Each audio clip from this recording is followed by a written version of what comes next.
अगर कोई हमारे हाथ से हमारी उंगलियां काटने की कोशिश करे या हमारी भुजाओं से हमारी हथेली काटने की कोशिश करे तो किस तरह का कष्ट होगा आपको।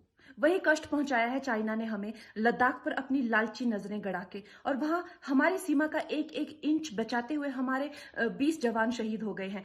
क्या भूल पाएंगे आप उनकी माओं के आंसू, उनकी विधवाओं की चीखें और उनके बच्चों के दिए हुए बलिदान को? क्या ये सोचना ठीक है कि सेनाओं का जो सरहदों पे जो युद्ध होता है वो सिर्फ सेनाओं का होता है, वो सिर्फ सरकार का होता है? क्या उसमें हमारा कोई योगदान नहीं है? क्या हम भूल गए वो वक्त जब महात्मा गांधी जी ने कहा था अगर अंग्रेजों की रीढ़ तोड़नी है भारत में तो उनके बनाए हुए हर उत्पादन का बहिष्कार करना पड़ेगा?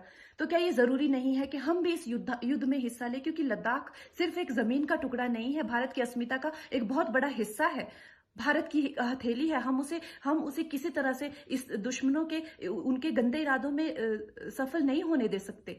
तो क्या हम लोगों को इसमें हिस्सा नहीं लेना चाहिए कि जो चाइनीज जितनी भी गुड्स हैं, जितने भी उनके प्रोडक्ट्स हैं, जिन जिन भी कंपनीज में उन्होंने इन्वेस्ट किया हुआ है, उनसे उनको रिटर्न्स आते हैं, रेवेन्यूज आते हैं, ऑर्गेनाइजेशंस हैं, उन सब का बहिष्कार करें, ताकि वो उस संपत्ति से जो यहां से इंडिया से इकट्ठी करके जाते हैं, उस संपत्ति से हथियार खरीद के हमारे सैनिकों के सीने छन्नी करते हैं। तो क्या हम उन इस युद्ध में हम चाइना का साथ दे सकते हैं? आप बताइए। ये क्या हमारा कर्तव्य नहीं है कि हम अपनी सेनाओं का और अपने सरकार का साथ दें? तो हमें प्रतिज्ञा लेते हैं कि हम आत्मनिर्भर बनेंगे और चाइनीज गुड्स को बिल्कुल बॉयकॉट करेंगे और इस युद्ध में हिस्सा लेके भारत को जिताएंगे। जय हिंद।